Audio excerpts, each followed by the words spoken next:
The note was simple, almost dismissive. Too slow for this level. It came from a EuroLeague scout, sitting high in the stands, watching a Filipino guard warm up without much urgency. No explosive first step. No highlight dunks. Just controlled dribbles, measured passes, quiet movement. To most eyes, nothing special was happening. But buried in that calm rhythm was something harder to see, something the scout wasn't yet ready to understand. Pre-game, the conversation stayed the same. Size concerns, speed concerns, questions about whether this kind of player could survive against stronger, faster guards. The scout had seen dozens like him before, technically sound but physically limited. In this league, that usually was enough. The report was already forming before the game even started, shaped by assumptions that felt logical, even safe, based on everything he thought he knew. What he didn't account for was how the game would slow down once the ball was live, because speed isn't always about how fast you move. Sometimes it's about how fast you process. And this player didn't rush anything. He watched, he studied, he let the defense show its hand. Every dribble, every step, every pause carried intention, and that intention was about to turn one possession into a statement. Midway through the second quarter, the moment came. Isolation at the top. One defender. Longer, quicker. Built exactly like the kind of player the scout believed would expose him. The spacing cleared. Teammates backed off. No screens, no help, no system to rely on. Just one-on-one. The kind of situation where raw athleticism usually decides everything. And from the scout's perspective, this should have been predictable. The defender pressed up immediately, expecting to overwhelm him with pressure. Quick hands, wide stance, ready to cut off any drive. The assumption was simple. Force him to move fast, force him into discomfort, and the possession would break down. But instead of reacting, the guard stayed still. One low dribble. Eyes up, shoulders relaxed. He wasn't trying to beat the defender with speed. He was waiting for something else. That pause was a first crack in the defender's plan, because defenders are trained to react to motion, not stillness. And when nothing happens, instinct takes over. A slight lean, a small shift of weight, just enough imbalance. The guard saw it instantly, not with a burst, but with timing. One controlled step to the right, not fast, just precise. And suddenly, the angle changed completely. The defender tried to recover, sliding hard to cut off the lane. This is where speed usually matters most. But the guard didn't accelerate wildly. He adjusted, short strides, tight handle, keeping his body between the ball and the defender. It wasn't about outrunning him. It was about owning the space. Each step forced the defender into a worse position, slowly turning advantage into control. Then came the second move, a hesitation that barely looked like one. No dramatic shift, no exaggerated fake. Just a slight lift of the shoulders and a pause in rhythm. But that was enough.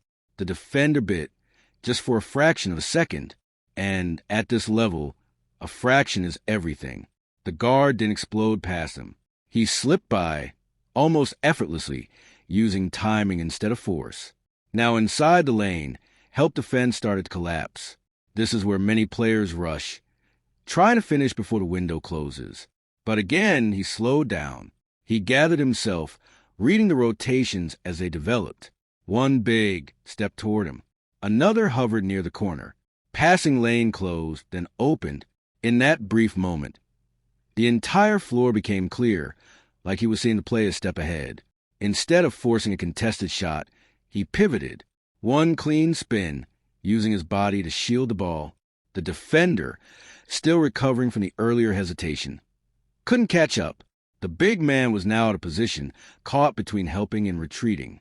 And just like that, the guard had created space, not with speed, but with angles, the kind of space that doesn't show up in raw metrics. The finish itself looked simple, a controlled layup off the glass. No acrobatics, no highlight flair, but everything that led to it was deliberate. Every step, every pause, every read. From the outside, it was just 2 points. But for the scout watching closely, something didn't add up. This wasn't supposed to happen. Not against this kind of defender. Not in this kind of situation. He replayed the possession in his head immediately. Where did the breakdown happen? The defender didn't get blown by. There was no clear burst of speed, no obvious mismatch. And yet, the result was clean, efficient, almost inevitable. That's when the realization started to form. Maybe the problem wasn't the player's speed. Maybe it was the definition of speed being used in the first place. Because what just happened wasn't slow. It only looked that way. In reality, every decision was made faster than the defense could respond. The guard wasn't moving faster physically. He was moving faster mentally, processing angles, predicting reactions, manipulating space. The kind of speed that doesn't show up in a sprint, but shows up in outcomes. And outcomes are what actually win possessions. As the game continued, similar moments kept appearing. Not identical, but built on the same principles. Controlled pace, smart positioning, subtle changes in rhythm. Each time, defenders tried to pressure him, and each time, he turned that pressure into an advantage. It wasn't flashy, but it was consistent. And consistency at this level carries more weight than any single explosive play. The scouts started taking different notes now. Less about limitations, more about tendencies. How he used his body to protect the ball. How he forced defenders to commit before making his move. How he never seemed rushed, even under pressure. These weren't traits of a player struggling to keep up. These were traits of a player dictating the pace, controlling the terms of every interaction. Another isolation came later in the game. Same setup, different defender. This one even quicker, more aggressive. Clearly instructed to test him. The approach was similar. Tight pressure, active hands, trying to disrupt the rhythm early. And again, the guard didn't fight it with speed. He absorbed it, one dribble back, creating just enough space to reset the angle and start the sequence again. This time, the move was even simpler. A jab step, barely extending beyond his frame. But the timing was perfect. The defender flinched, shifting his weight just enough. And that was all it took. The guard drove, not explosively, but decisively. Straight line, minimal movement, maximum efficiency. Every step had purpose. Every motion was calculated to maintain control. As the defender recovered, tried to chase from behind, the guard adjusted his stride, slowing slightly, inviting contact, then accelerating just enough to stay ahead. It was a subtle manipulation of tempo, not about being the fastest player on the court, but about controlling when to be fast and when to be slow. That contrast made every movement more effective. Near the rim, instead of forcing a contested finish, he stopped. A quick pull-up balance composed. The defender flew past, unable to adjust in time. The shot dropped clean. Again, nothing flashy, just execution. But the pattern was undeniable now. Different defenders, same result. Not because he was faster, but because he was always a step ahead in decision-making. From the stands, the scout leaned forward slightly.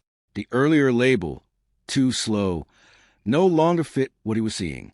It felt incomplete, almost misleading, because slowness implies being behind the play. And this player was never behind. If anything, he was ahead, dictating how each possession unfolded. That kind of control is rare, especially at this level. The more he watched, the clearer it became. This wasn't a player trying to survive physically. This was a player using intelligence as his primary advantage. Reading defenders, anticipating help, exploiting small mistakes before they could be corrected. It's a different kind of athleticism. Less visible, but just as impactful. And in many cases, more sustainable over time. Late in the fourth quarter, with the game tightening, the ball found him again. Another isolation, this time with more pressure, more stakes. The defense knew what was coming, but knowing and stopping are two different things.